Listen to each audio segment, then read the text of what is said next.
Teacher बहुत motivate हुआ। उन पर्सन की स्टोरी कुछ ऐसी है, मैं उनका नाम भूल चुका हूं। I am extremely sorry for that. मेरी प्रॉब्लम है, मैं नाम भूल जाता हूं। शायद उनका नाम संदीप था, बट मुझे नाम याद नहीं है। वो आज से 6-7 साल पहले आईआईटी बॉम्बे में पीएचडी कर रहे थे।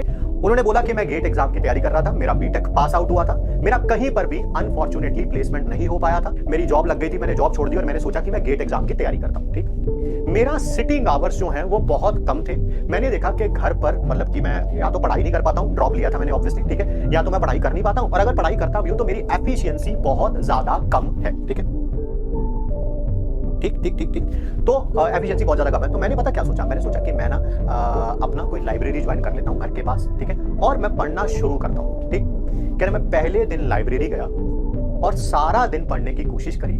मैंने ये देखा कि मेरी एफिशिएंसी पूरे दिन में सिर्फ 2 घंटे की थी, पूरे 2 घंटे की, यानी कि 10-12 घंटे पढ़ने की कोशिश करी तो सिर्फ कितने घंटे पढ़ पाया, एफिशिएंसी से सिर्फ 2 घंटे पढ़ पाया। ठीक है, मेरे माँ बाप भी मुझे डांटते रहते थे, स्पेशल उन्होंने रेफरेंस अपनी मदर का दिया हुआ था। मेरी मम्मी मुझे डांटती रहती थी कि तूने ड्रॉप ले लिया, तूने अपनी जॉब छोड़ दी और देख ले आज क्या हालत है, तू बिल्कुल नहीं पढ़ता है। ठीक है, 2 घंटे पढ़ा कर फिर मैंने धीरे धीरे बिल्डअप करना शुरू किया। जब तक 1-1.5-2 महीना बीता, तब तक मेरी वो जो एफिशिएंसी थी, मैं सुबह से लेकर रात तक लाइब्रेरी में रहता था। ठीक है, सुबह लगभग 10 बजे के करीब, शाम को लगभग 7 बजे के करीब वापस आ जाता था। मैंने देखा मेरी एफिशिएंसी जो है वो 4.5 आवर्स 5 आवर्स के आसपास पहुंच चुकी है। ठीक है, फिर मैंने ये सोचा सितंबर अक्टूबर आ चुका था तब तक, गेट का एग्जाम फरवरी के आसपास होता है। ठीक है, तो मैंने सोचा कि यार मैं तैयारी तो कर रहा हूं, घर बैठ के तैयारी कर रहा था ऑब्वियसली मैं, ठीक है, सिर्फ सेल्फ स्टडी पे डिपेंड, मैं किसी नेशनल इंस्टीट्यूट की टेस्ट सीरीज ज्वाइन कर लेता हूं। मैंने टेस्ट सीरीज ज्वाइन कर ली। अक्टूबर के एंड में मेरा पहला टेस्ट हुआ वहां पर, और ऑब्वियसली तब तक एफिशिएंसी बढ़ के थोड़ी 7-8-9 घंटे तक शायद आ चुकी थी। मैंने अपना पहला टेस्ट दिया, उसका जब रिजल्ट आया तो मैंने देखा कि मेरे बहुत ही खराब मार्क्स आए थे, बहुत ही खराब मार्क्स। जब मैंने उसका रिजल्ट लाइब्रेरी में देखा तो मैं रोने लग पड़ा। ठीक है, क्यों? क्योंकि मेरे को मेहनत करते हुए अभी 3-4 महीने हो चुके थे, धीरे धीरे मेरा लेवल भी बढ़ चुका था। मैंने 2 घंटे से शुरू किया था, आज मैं 7-8 घंटे में था, बट रिजल्ट क्या था? 0। जब मैंने उसे देखा तो मुझे बहुत बुरा लगा। मैं उस दिन से लेके दिवाली आने वाली थी लगभग फरवरी तक, ठीक है, मैंने अपने आप को वॉर जोन में कन्वर्ट किया कि अब ये वॉर है, आइदर डू और डाई सिचुएशन है। मैंने धीरे धीरे अपने लेवल को बढ़ाना और शुरू किया।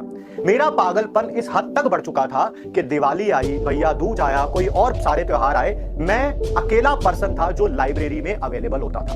एक ऐसा समय भी आया जो लाइब्रेरी के ओनर थे, उन्होंने मुझे अपनी कीज दे दी थी लाइब्रेरी की। क्यों? क्योंकि अब मैं सुबह 7 बजे वहां जाता था और कभी कभी रात को 12-1-2 बजे वहां से वापस आता था। तो कीज मेरे पास थी। मैं ही वो पर्सन था जो रात को लाइब्रेरी को बंद करता था। मैं ही वो पर्सन था जो सबसे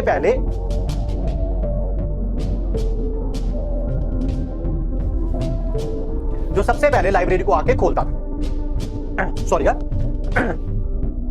तो जुनून इस हद तक बढ़ चुका था कि जो मेरी मां मुझे आज से 5-6 महीने पहले कहा करती थी कि तुम कुछ भी नहीं पढ़ते हो, तुमने ड्रॉप ईयर लिया, तुमने अपनी जॉब छोड़ी है, आज वही मेरी मां मुझे कहती थी कि शायद इसके ऊपर किसी ने जादू टोना कर दिया है और ये पर्सन जो है पता नहीं क्या हो गया, ना किसी रिश्तेदार के यहाँ जाता है, ना किसी दोस्त से बात करता है, सिर्फ लाइब्रेरी से घर और घर से लाइब्रेरी जाता है। ठीक है, धीरे धीरे एक ऐसा समय आ गया था कि जब मैं पिछले लास्ट के 2-3 महीने मैं 17 घंटे तक उस लाइब्रेरी में पढ़ा रहता था। ठीक है, एक ऐसा समय आया कि उस जगह के जो म्युनिसिपल काउंसलर थे उनको भी बुलाया गया, कोई लाइब्रेरी का कुछ उद्घाटन वगैरह था या कोई फंक्शन था, और मुझे स्पेशली मिलवाया गया कि ये हमारे यहाँ का एरिया का बच्चा है और ये लाइब्रेरी को सुबह 7 बजे से लेकर रात के 12-1-2 बजे तक यूज करता है। ठीक है, फिर मेरा फरवरी में रिजल्ट आया और रिजल्ट में बारे में उन्होंने कुछ नहीं लिखा हुआ था और लिखना भी नहीं चाहिए। ये आप भी उस बात को जानेंगे। क्यों? क्योंकि आप सब लोग डेस्टिनेशन के बारे में सोच रहे हैं। It's not about the destination, it's about the journey. उनका रिजल्ट बहुत अच्छा आया होगा क्योंकि वो आईआईटी बॉम्बे में पीएचडी कर रहे थे, तो मेरे को लगता है कि ऑब्वियसली वो उसी पाथ से निकले होंगे, बट मुझे लगता है बहुत अच्छा किया उन्होंने रिजल्ट अपना नहीं बताया। क्यों? क्योंकि ये जर्नी है जो एक इंसान को बनाती है, रिजल्ट नहीं।